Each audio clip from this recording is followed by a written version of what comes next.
Dzień dobry, and good morning, and jó reggelt kívánok for all my Hungarian colleagues.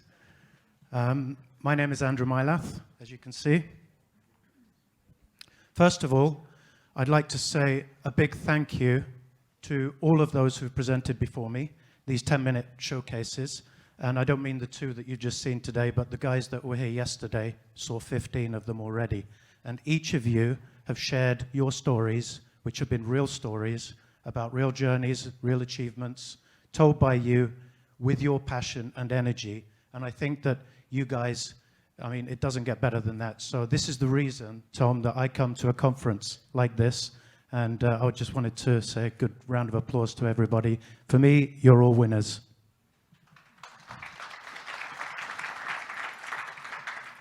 So my name, Andrew, I'm covering Central and Eastern Europe, as well as the Western European side of the, because we have 5 offices in Poland, Czech, Slovak, Romania, and Hungary, where we have delivery centers. And so I'm covering the whole of that base, but we also have a European network, and we provide accounting services across that region. And I'm based out of Hungary. But I'm also here in Warsaw because I'm visiting my office. So here's Thomas Takiel. He's, I would ask him to stand up and say hello, but he's already standing under the lights, amazingly enough. So hi, Tom. And there he is. And I don't think he found a seat when he arrived early this morning. But anyway, so, and I'm also coming to this event. I thought it was for 15 years, but I realized that, Tom, it's only been going for 11, so it can't be right. So we opened our office here at 2008, and it's nice to catch up with old friends like Tom and a few other faces I know in this event, because Tom and I used to be actually colleagues back in the day in our 20s. Yeah, we've aged a bit since then. We both worked in Budapest for Arthur Andersen in those days, you with corporate finance and me with audit. So, and it's nice to meet all you new people as well. A couple of interactions I've had, which have been really nice yesterday. So, in addition to my role as managing partner of Process Solutions, I'm also co-owner, and together with Janusz Bobosz. In fact, our company was until 2002 owned by Arthur Andersen, our former mother company. And so over the years, I've been fortunate enough in my career to feed my entrepreneurial desire. These days, most of my time is spent supporting the people that run the operations. And for me, it's more about strategy and innovation and continuous improvement and innovation and rethinking and reinventing at my glorious age how we're going to do things in the future. So as an organization and a business, I want to make sure that we continue to create value as much as we can, to remain relevant for the clients we have and the clients we're going to try and get in the future. So that's where I look at the world from. And in this capacity, innovation, I'm here today to present you our AI innovation, because we, Process Solutions, are nominated for, and it's my version of the category, but it's the best AI innovation of the year in Central and Eastern Europe. And I'm sure that will be debatable and arguable, but it's our best one, that's for sure. So as a non-tech company, this might sound a bit strange, because I believe some of the best innovations and solutions are created by those who feel the problem and feel it firsthand. And I'd say that 90% of every solution that I've ever gone into is all about understanding the problem itself. So, so yeah, I mean, with that in mind, so ladies and gentlemen, then, introducing our AI solution. For us at Process Solutions, it's an absolute game changer. So it's special because it's something really difficult to solve, and it's at the very heart of what we do in our organization, in our business. Unique in that I don't think it's ever been done before. I've never seen it. I know we just heard about an automation in something similar from Aptiv, and but this one, I believe, is absolutely unique, and it's certainly the first time that we've managed to feel that happening in our organization. It's exclusive, so it's the first time I'm talking about it outside the 4 walls of Process Solutions, because it's something we're building for our own internal use to make ourselves smarter and better, and it's happening right here, right now. So this means that we've created it, built it, tested it, proof of concept, as Rafael and Elias said just before he leaves. Hello, Elias. And proof of concept, and we're just rolling it out now. And so literally as we speak internally. So we're going to still be practicing this process in our organization for a bit, but it's happening right now. So few of the points that I'm going to be going through. Of course, what is this and why is it so important for us? Why is it a game changer? Well, first of all, its name. So we got a lot of P's and S's. It's called PS Apps. We called it PS Apps with P's and S's because of process solutions, of course. But the key word in the middle is AP, and that stands for basically accounts payable, which is, it's to do with vendor invoicing, same as my previous colleague was speaking about. It's obviously something close to our heart if we have to process those things. So it's what we've got and put together is an end-to-end vendor invoice processing solution. But the key to us is that it's touchless accounting. And it's touchless, not invoice processing, but touchless accounting.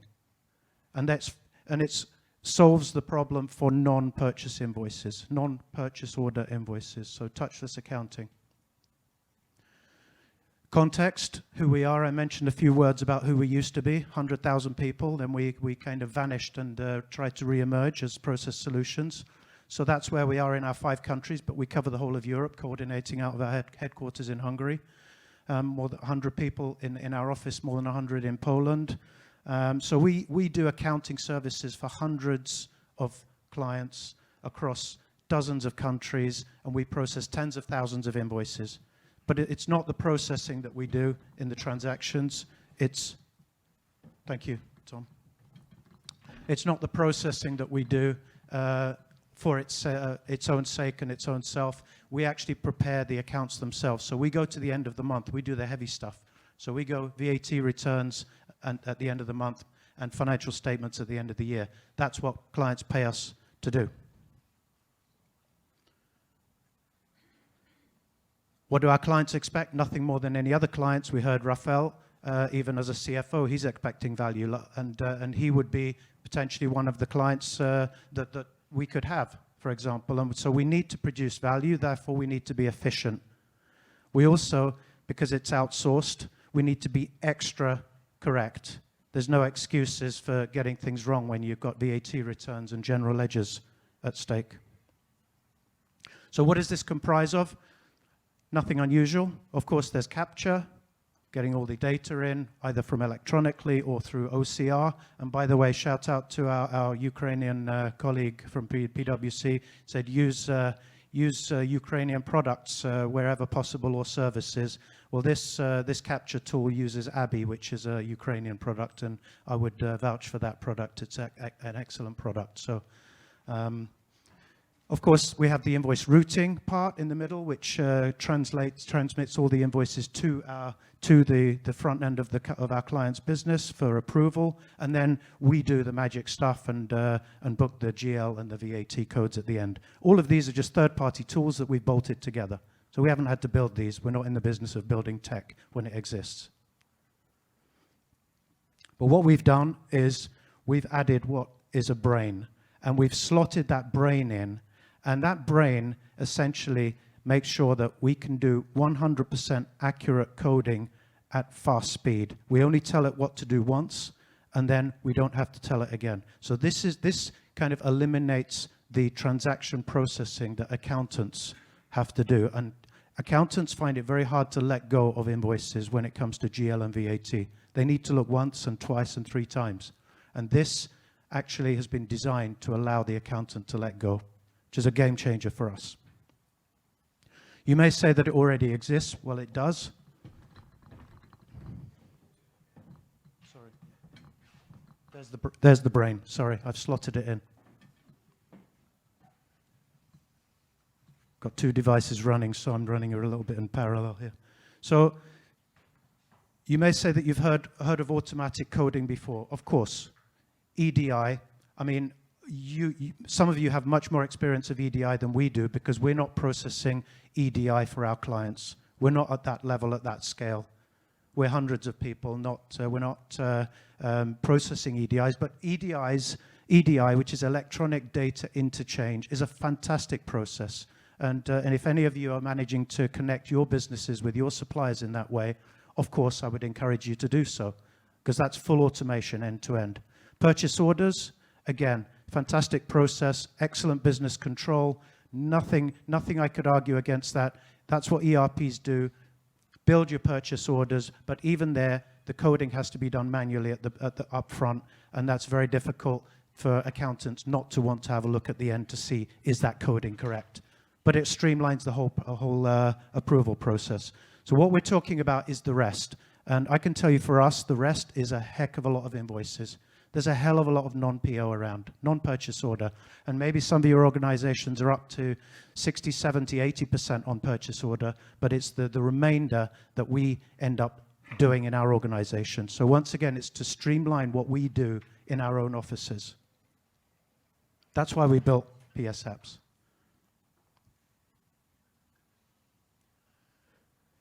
So, I mean, how does it work? Obviously, I'm not going to be able to go into too much detail in this one slide, but essentially we've taken the decades of accounting knowledge and process that we do, that we know we do on an everyday basis, because we are a bunch of accountants, and we've molded that into this smart automation tool which mirrors what our accountants do.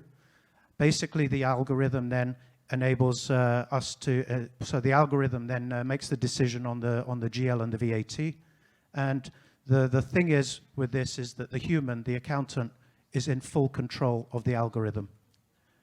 Because that's the only way the human would actually, that's the only way our accountants would actually let go and close their eyes and say, okay, I'm happy to trust the brain, is if they were an integral part of building it. And that's that's the difference between this tool and some others I've seen, is this is not probability based. It's absolutely 100% accurate, but only on every case that actually exists. If there's a new supplier, it won't work.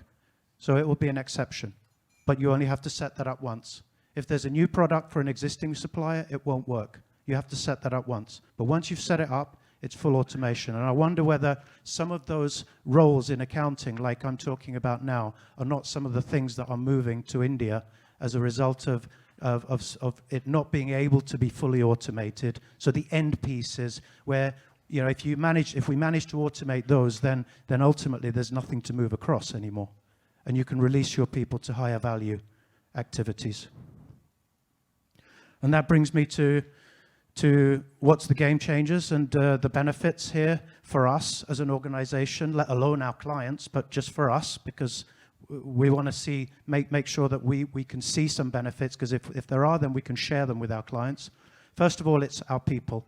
So we release our people from the chains of having to sit there and look at every invoice and touch every single invoice as accountants. And that means that they can work with their brains and not their muscles.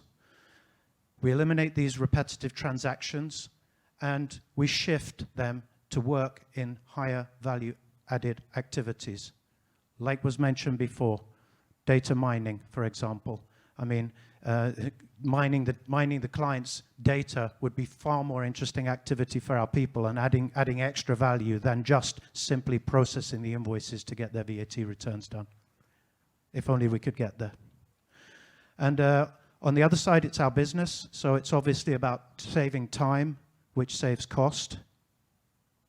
And it's also then about sharing that cost by giving a compelling price and a price where it makes it worthwhile for clients to actually join to outsource that product, because if we could do it for less than they could do it for internally because we have a magic automation, then suddenly our business is going to drive and grow. And it's about releasing our people to be able to scale up and do more of those activities in higher volume. So just a final word about the team that built it. So the team is called Tomorrow's World.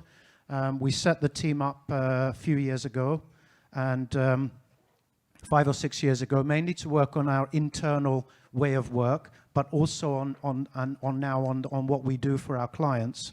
Of course, as a fact, we're accountants, actually we're all, in the end, process engineers and technology experts, and even entrepreneurs as a young dynamic business that wants to succeed, we're having to rethink ourselves throughout. But the Tomorrow's World team is a bunch of creatives, developers, project managers.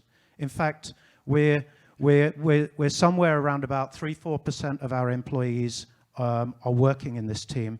So we're continuously trying to reinvent and rethink and re-engineer everyday processes, and then build technology that supports those processes. And I'm here today and tonight to thank them for their efforts, and hopefully, I mean, they would be super chuffed if I could bring home an award for them. So if you did like what they've achieved, then I'd appreciate that your votes for Process Solutions and PS Apps. So on that note, I want to say thank you for your attention.